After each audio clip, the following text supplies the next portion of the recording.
2025 में टीटीपी के हमलों में अब तक 685 पाकिस्तानी सेना के जो सैनिक थे वो मारे जा चुके हैं। इस आंकड़े से आप अंदाजा लगा सकते हैं कि तहरीक तालिबान पाकिस्तान किस हद तक फिलहाल पाकिस्तान में एक्टिव है। खैबर पख्तूनख्वा के लगभग 30% इलाके में वो टैक्स तक वसूलता है और पाकिस्तानी सेना उस इलाके में जाने की हिमाकत नहीं करती है। लेकिन याद करिए, जब तालिबान के विदेश मंत्री आमिर खान मुताकी भारत आए थे, उसी रात को पाकिस्तान के द्वारा काबुल पर एक एयर स्ट्राइक किया गया था, जिसमें पाकिस्तान ने दावा किया कि उसने आतंकी वली को इसमें मार गिराया गया है। लेकिन पाकिस्तान की पोल एक ही दिन के बाद वली ने खोल दी, जब वली ने एक वीडियो जारी किया और कहा कि मैं तो पाकिस्तान में ही हूं, काबुल पर काहे तुम हमला करती है और मैं जिंदा हूं, मैं नहीं मारा गया। उस हमले में 10 से 12 जो मासूम लोग थे वो मार दिए गए थे। उसके बाद से लगातार तालिबान और पाकिस्तान के बीच जो हिंसा हुई, डुरंड लाइन पर जिस तरीके से एक युद्ध का आगाज हुआ, एक लड़ाई छिड़ी और नतीजा ये रहा कि तालिबानियों ने पाकिस्तानियों की 20 से ज्यादा चौकियों पर कब्जा कर लिया था। पाकिस्तानी सैनिकों की वर्दियां उतरवा ली थी और 10-10 रुपए में उनकी बोली लगवाई थी, कपड़े तक उतरवाए थे। ये बहुत सारे वीडियो सोशल मीडिया पर उस वक्त आए थे।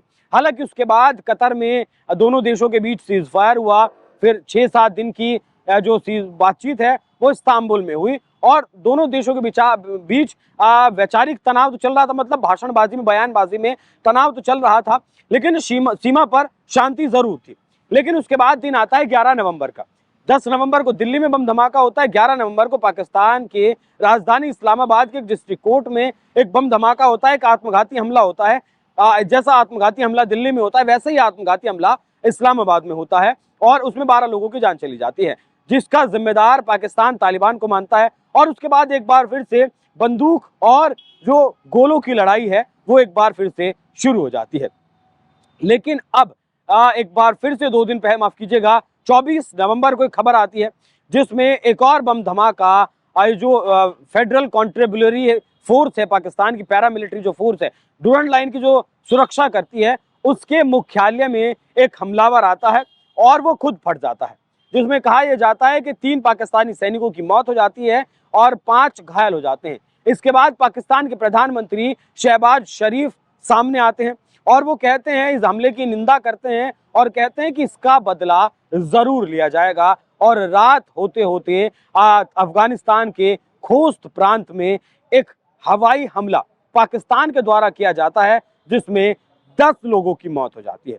इन 10 मरने वाले लोगों में 9 बच्चे शामिल थे और 1 महिला शामिल थी।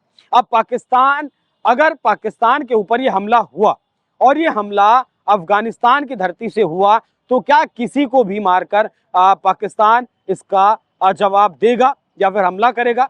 या फिर जिस तरीके से भारत ने ऑपरेशन सिंदूर में सबसे पहले जो आतंकियों के 9 ठिकाने थे उन्हें उड़ाया था, वो इस्लामाबाद के करीब थे या पीओके में थे, कहीं भी थे, एक प्रिसाइसली हमला किया गया था, पिन पॉइंट टारगेटेड हमला किया गया था, आतंकियों को वहां ठिकाने लगाया गया था।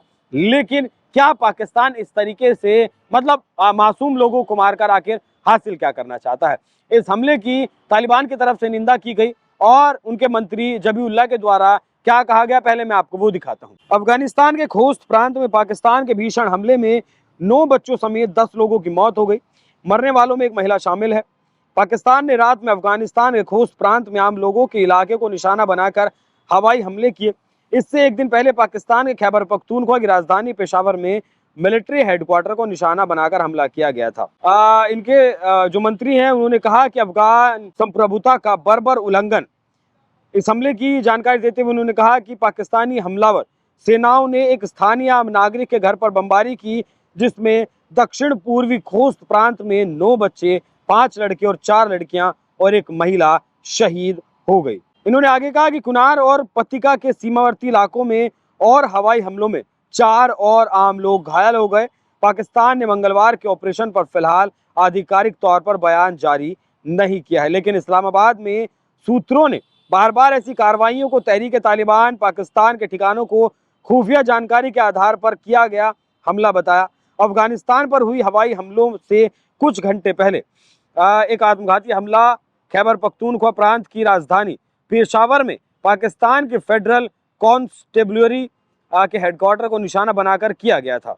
इसके बाद पाकिस्तान के प्रधानमंत्री सामने आए थे। उन्होंने कहा था कि गुनाहगारों को जल्द से जल्द पहचान करने और उन्हें सजा दिलाने का उन्होंने वादा किया था। उन्होंने सुरक्षा बलों के समय पर एक्शन की तारीफ की और कहा कि हम पाकिस्तान की एकता पर हमला करने वाले आतंकवादियों के बुरे इरादों को नाकाम कर देंगे।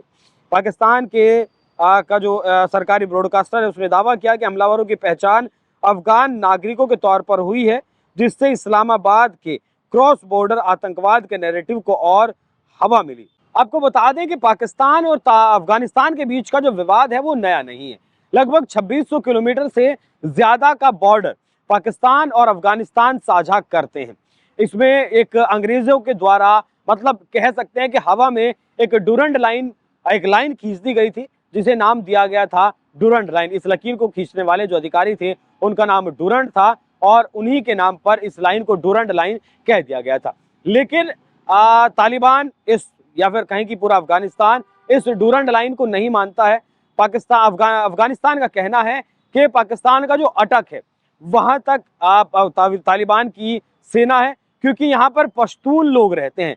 जिस तरीके से अफगानिस्तान में पश्तून लोग रहते हैं उसी तरीके से जो खैबर पख्तूनख्वा का इलाका है इस पर पश्तून लोग रहते हैं। साथ में टीटीपी जो है तहरीक तालिबान पाकिस्तान, उसकी मंशा ये है कि वो पाकिस्तान की सत्ता पर काबिज हो। टीटीपी पाकिस्तान का सबसे बड़ा आतंकी संगठन है। ये जैश ए मोहम्मद और लश्कर ए तैयबा जैसे जो आतंकी संगठन है वो उसके सामने बहुत बोने नजर आते हैं। अगर ऐसा कहें कि मतलब कई हजार आतंकी तालिबान के पास है, टीटीपी के पास है, माफ कीजिएगा, तो ये गलत नहीं होगा। इसका बहुत पुराना इतिहास भी अपना रहा है। तो जैसा कि शुरुआत में मैंने आपको बताया, खैबर पख्तूनख्वा के लगभग 30% इलाके में अभी टीटीपी का कब्जा है और धीरे धीरे टीटीपी आगे बढ़ रहा है। अब अपने ही देश में टीटीपी के जहां ठिकाने हैं उन पर तो पाकिस्तान हमला नहीं कर रहा है, लेकिन तालिबान पर हमला कर रहा है। तालिबान पर हमला क्यों कर रहा है उसकी बड़ी वजह यह है कि पाकिस्तान का ऐसा मानना है कि इस क्रॉस बॉर्डर टेररिज्म को अगर कोई पनपाने का काम करता है, इसे कोई हवा देने का काम करता है तो वो तालिबान है। पैसे से, हथियार से वो तालिबान टीटीपी की मदद करता है, यहाँ पर उसे बचाने का भी काम करता है, शरण भी देने का काम तालिबान करता है। हालांकि इसके जवाब में तालिबान की तरफ से इस्तांबुल में ये कहा गया था कि टीटीपी पाकिस्तान का एक आंतरिक मसला है, पाकिस्तान का एक आतंकी संगठन है और तालिबान उसे संरक्षण नहीं देता है। इस बात पर ये जो बातचीत इस्तांबुल में चल रही थी तुर्की के, वो कैंसिल भी हुई थी। हालांकि फिर गिड़गिड़ाता हुआ घुटनों पर पाकिस्तान आया था और अब अगर एक बार फिर से इन दोनों देशों के बीच जंग छिड़ती है तो यकीन मानिएगा एक बार फिर से पाकिस्तान के सैनिक भागते हुए नजर आएंगे और पाकिस्तान की सेना सरकार के साथ गिड़गिड़ाती हुई जरूर नजर आएगी, क्योंकि जिस तरीके से ये हमला किया गया है ये वाकई में तालिबान की संप्रभुता पर एक हमला है। मासूम लोगों को मारना गलत है, वो चाहे देश कोई भी हो, वो गाजा हो, वो अफगानिस्तान हो, वो पाकिस्तान हो या फिर वो हिंदुस्तान हो, मासूम लोग कहीं भी नहीं मरने चाहिए। अब देखना दिलचस्प रहेगा और इंतजार रहेगा कि इस हमले का बदला तालिबान पाकिस्तानी सेना से किस तरीके से लेता है। हालांकि ये आसिम मुनीर को भी खुली तौर पर चेतावनी दे चुके हैं तालिबान की तरफ से कि अगर तुम्हारे अंदर हिम्मत है तो आकर हमारे सामने लड़कर दिखाओ, लेकिन उसके बाद आसिम मुनीर का कोई बयान सामने नहीं आया। बाकी देखना होगा कि अब तालिबान पाकिस्तान से किस तरीके से बदला लेता है।